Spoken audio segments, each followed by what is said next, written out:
ሰላም ጤና ይስጥልኝ ተወዳጆች እንደምን አርፍዳችኋል። ክቡራን አድማጮች በዚህ የመረጃ ሰዓትም እጅግ ወሳኝ የሆኑ ሰበር ዜናዎችን ከተለያዩ የሀገራችን ክፍሎች በተለይም ከወደ አማራ ክልል የጦር ግንባሮች አጠናቅሬ ቀርቤያለሁ።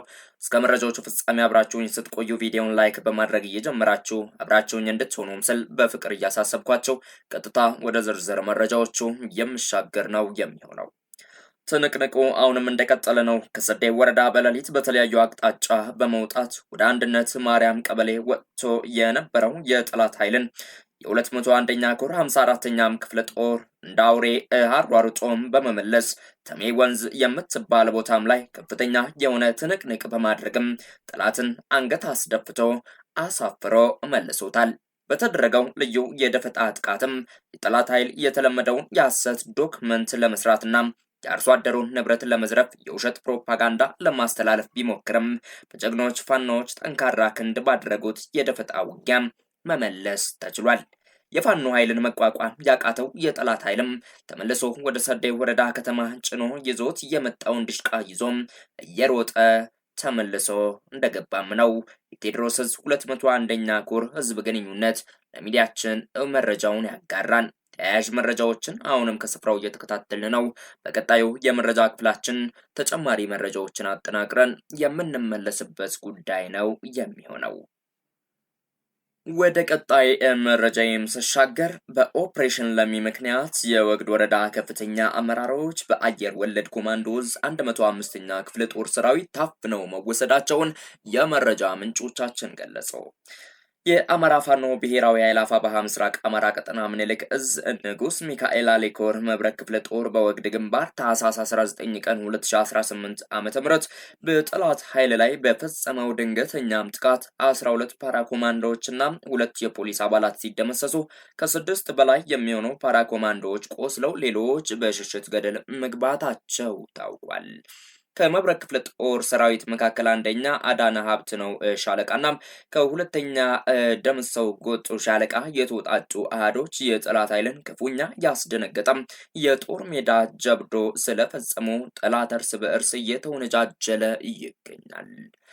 ኦፕሬሽን ለሚ የሚባለውና ወግድ ወረዳ ለሚ ቀጠና ውስጥ ካቢ ላይ የተፈጸመው ድንገተኛም ጥቃት ያስከተለውን ከፍተኛ መደናገጥ ተከትሎ የአየር ወለድ ኮማንዶ እዝ 105ኛ ክፍለ ጦር አመራሮች ዛሬ ማለትም ታህሳስ 21 ቀን 2018 ዓመተ ምህረት የወግድ ወረዳ አመራሮችን በድንገት በማፈን በታህሳስ 19ኙ ጥቃት ጠርጥረናቸዋል ብለውም አስረዋቸዋል።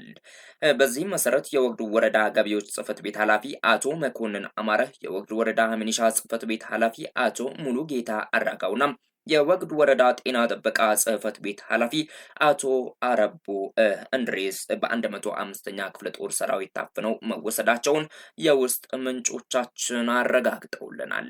የወግድ ወረዳ ዋና አስተዳዳሪ አቶ ማናዬ ደሳለውና የወረዳው መንግስት ኮሚኒኬሽን ኃላፊ አቶ ካሳዬ ጌታቸው ለ105ኛ ክፍለ ጦር ባቀረቡት ምክረ ሀሳብ መሰረት የተፈጸመው አፈናና እስር ምክንያት ታፋኞች ከፋኖ ጋር ተባብራችሁ ሰራዊታችንን መትታችኋል የሚል መሆኑንም ነው የደረሰን መረጃ የሚጠቁመው። እንደሚታወቀው የአማራ ባንዳዎችን ተጠቅሞ መጣል ልምዱ የሆነው ብልጽግና ወደፊትም ታላላቅ የጦር ሜዳ ጀብዶች በፋኖ ሲፈጽሙ ፋሽስቱ አብይ አጠገቡ ያሉትን የአማራ ባንዳዎች ተጠያቂ ማድረጉ ተገማች ነው። የአማራ ባንዳዎች ቀን እየጨለመም ነው። ነገ ከነገ ወዲያ በርካታ ጀነራሎች እናም ሲቪል ባለስልጣናት አማራ በመሆናቸው ብቻ ተመርጠው ለአብይ ወታደሮች ሽንፈት እና ሞት ተጠያቂ ናቸው ተብለው በአደባባይ በስሙኒ ገመድ እንደሚሰቀሉም ግልጽ ነው።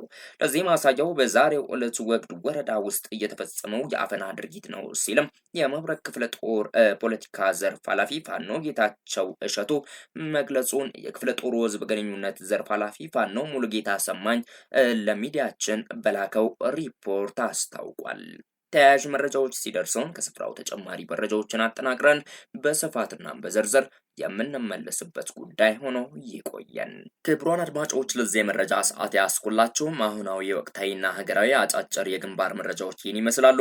ከሰዓታት በኋላ በሌሎች ወቅታዊ መረጃዎች እስከምንገናኝ ድረስ መልካም ቆይታ እንዲሁላችሁ እየተመኘው ለዚህ የዩቲዩብ ቻናል አዲስ የሆናችሁም ቻናሉን ሰብስክራይብ በማድረግ የደውል ምልክቷንም ኦል የምትለውን በመጫን የዩቲዩብ ቻናላችን ቤተሰብ እንድትሆኑ በፍቅር ጋብዛችኋለሁ።